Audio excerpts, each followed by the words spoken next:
ফুটপাতে সবজি বিক্রি করেন মা, ছেলে হলেন পুলিশ অফিসার। সবজি বিক্রেতা মায়ের স্বপ্ন পূরণ করলেন ছেলে। সেই আবেগঘন মুহূর্ত দেখে চোখে জল এলো নেটপাড়ার। সোশ্যাল মিডিয়ায় এই ভিডিও ভাইরাল। ছেলে ছুটে গিয়ে মাকে জড়িয়ে ধরছেন, দুজনেরই চোখ তখন ছলছল করছে। কেউ মা ছেলেকে আবির মাখিয়ে অভিনন্দন জানাচ্ছেন। আনন্দ মুহূর্তের সেই ছবি ভাইরাল। আসলে মেধা আর জেদ থাকলে পরিশ্রম কখনো বিফলে যায় না।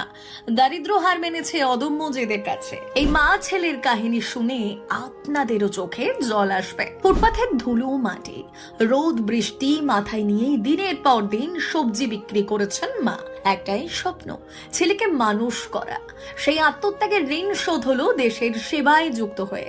মহারাষ্ট্রের সিন্ধুদুর্গ জেলার পিঙ্গুলি গ্রামের যুবক গোপাল সওয়ান্ত নির্বাচিত হয়েছেন সিআরপিএফ এ।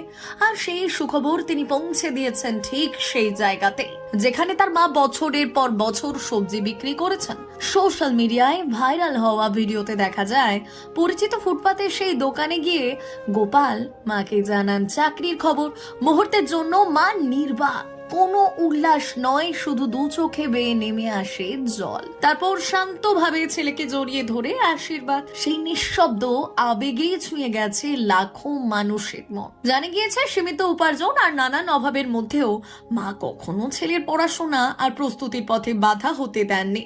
দীর্ঘ লড়াইয়ের পর গোপালের এই সাফল্য যেন হাজারো পরিশ্রমী মায়ের জয়ের গল্প। ভিডিওটি ইনস্টাগ্রামে শেয়ার করেছেন বিলাস কুডলকার। ইতিমধ্যে 1,20,00,000-এরও বেশি মানুষ দেখে ফেলেছেন ভিডিওটি। কেউ লিখেছেন আজ মায়ের পরিশ্রমের ফল মিলল, আর একজনের কথায় এবার বাবা মায়ের খেয়াল রেখো। দেশের সেবার পাশাপাশি আসলে যেখানে মেধা আর ইচ্ছের শক্তি মিলে যায় সেখানে পরিশ্রম কখনো বিফলে যায় না।